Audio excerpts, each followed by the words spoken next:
Greetings and welcome to Know What You Are Leaving, a brief history of education in Western civilization.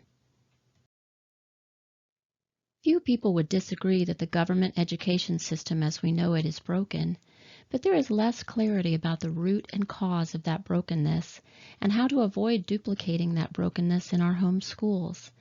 In this presentation, we will explore the true meaning and purpose of education by discovering how Western education first developed and later changed from its classical Christian roots to become what it is today, and what home educators can do to prompt authentic learning capacity in our home schools. Before we begin, it is important to differentiate learning from education. Learning is happening all the time in every aspect of our lives, from birth until death. In fact, about 60 to 80% of our learning is informal, meaning that it takes place outside of a classroom or formal education setting. For the purposes of this presentation, we are discussing the concept of formal learning within a K-12 education. To begin our discussion of formal education, we ask, what is education? Is it the filling of an empty vessel? If so, is there a limit to what can be learned? Does the recipient become full? Is it simply the transfer of knowledge or information from one to another? If so, how do we measure it?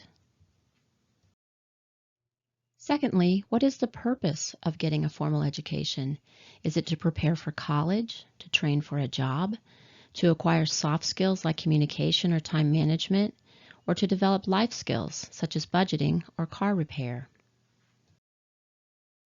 We know the government schools have it wrong and education has lost its way. Even as declining hard and soft skills plague the schools, they continue to emphasize the notion that education is nothing more than a transfer of information and a preparation for a job. As home educators, we know that education is much deeper than the passing of information or preparation for a job. But how do we produce true meaning and purpose in our home schools and overcome the shortages being experienced in modern public education? How do we find our true north? To do this, we will need to look as far back as 400 BC, ancient Greece, and the great halls of Athens. The Greeks gave us many things, from language to democracy, but most importantly, they gave us the concept known to them as PAIDEIA. PAIDEIA simply translated is education or upbringing, but to the Greeks it was much more. It was the transmission of culture. The Greeks were theists and Greek society was democratic. They wanted to build a culture of meaning and sought ideals that would serve a higher purpose than just the government system. Prior to the Greek paideia, children were taught to obey and serve their rulers, and their training and upbringing were focused on learning a trade. As Greek culture became more focused on democracy and freedom as a pillar of a strong society, they recognized a better way to maintain that pillar was to teach men to think freely. Under the Greek paideia, men first learned how to wrestle with ideas and used logic and reasoning in order to think for themselves, and then they studied a trade to serve their higher interest or purpose. In order to educate free citizens, the pursuit of wisdom and reasoning superseded the pursuit of an occupation. This quest of educating for wisdom, not work, gave birth to what is called the liberal arts. Liberal because it created liberated or free-thinking human beings. These liberal arts began with grammar, logic, and rhetoric in the early years, adding mathematics, geometry, music, and astronomy as students advanced.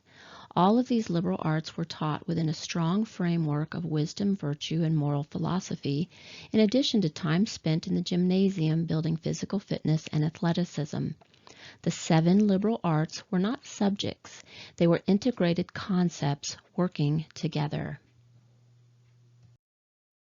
In modern education, we often describe the trivium subjects as the humanities, because they are focused on understanding the nature of man and the importance of his virtue. The quadrivium subjects naturally follow, for once you understand the nature of humanity, you need a strong knowledge of the created world in order to determine man's place and purpose within it.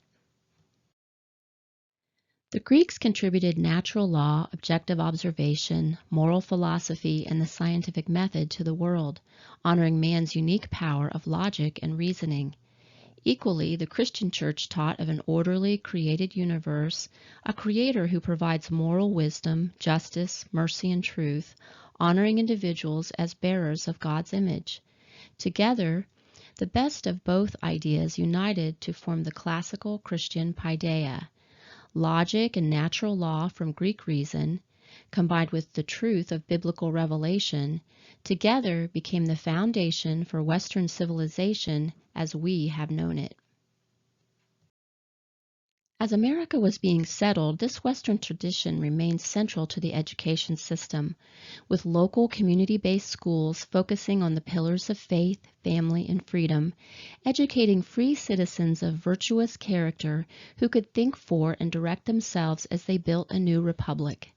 Many are unaware that the early American PAIDEIA continued the tradition of a comprehensive moral and liberal arts education which was complete by the 8th grade, followed by skills-based apprenticeship or college training thereafter. Kindergarten was added in the 1850s but was not mandated until education became compulsory in 1918. Here are two examples of graduation exams from 1895 and 1910. The tests included foundational skills in grammar, spelling, reading, history, geography, and science. Core skills were emphasized within the moral framework of biblical truth. In time, however, the American PAIDEIA came under attack. As America and the world became more industrial, educational movements were forming to move children out of the classical Christian PAIDEIA into one singularly focused on vocational training in order to fill a need for industrial workers. In the early 1900s, the progressive movement and people like John Dewey, an atheist and secular humanist, worked diligently to redefine the purpose of education, not as the transmission of culture and maintenance of a free society. No, the pragmatism movement sought a practical education focused only on the skills the students need. The changes being made to schools under their model was undoing the beauty and goodness of the classical PAIDEIA and transforming children back into servants of the state. By 1918, when formal education became compulsory in every state, the agenda to reinvent education was well underway. In order to make these changes, Christian values and prayer were removed or reduced to a single subject taught off campus. The study of history, along with logic and reasoning, was replaced with social sciences and social justice training. The goal was not to teach children how to think, but what to think. Personal responsibility and moral education were replaced with social-emotional learning. The significance of social-emotional learning is that nearly all of the social sciences teach that people are a product of society or social structures, not that people build societies and social structures. If you have been paying attention, then you know that this is a basic tenet of Marxist ideology. For every new idea that was added, something else had to be eliminated. In order to include all of their new training, the school day was lengthened and graduation was postponed until 12th grade. By the time education became federalized in 1979 with the creation of the Department of Education, most of the damage to the Western Christian PAIDEIA was already done. A moment ago, we mentioned the philosophy of social-emotional learning within the schools, which teaches that individuals are a product of societies and social structures.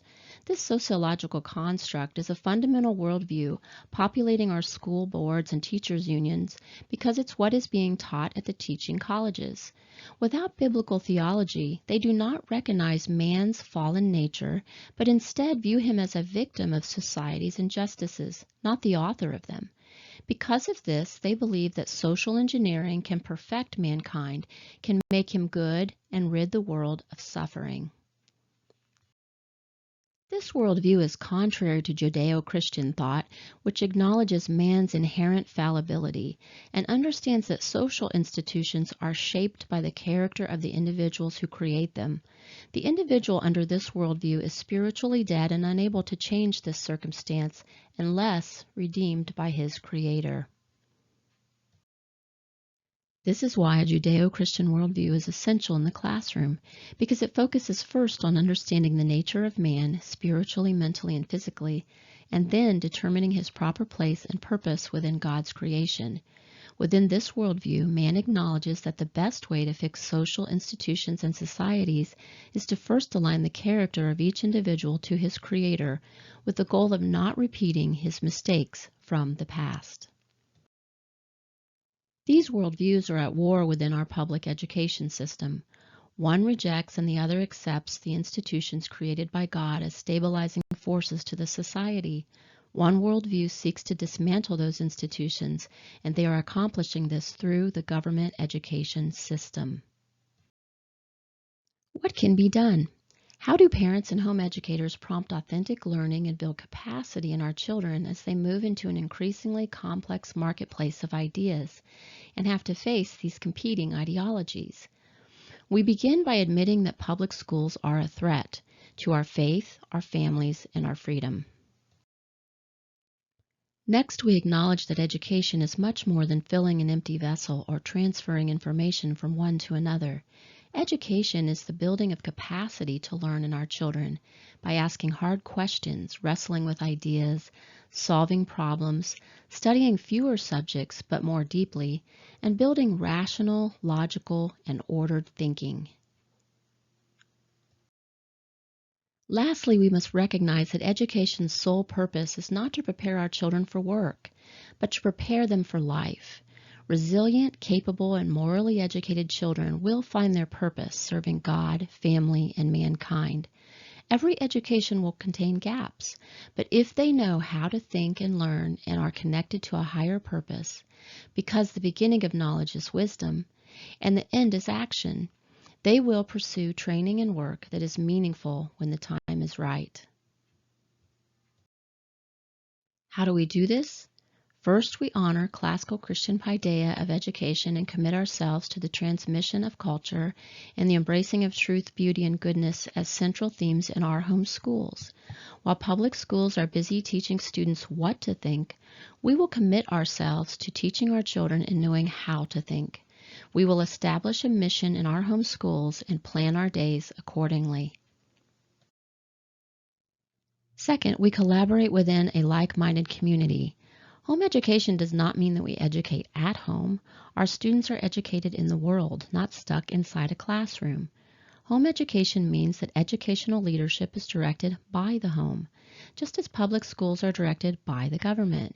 As parents, we are responsible for the oversight of our children's education.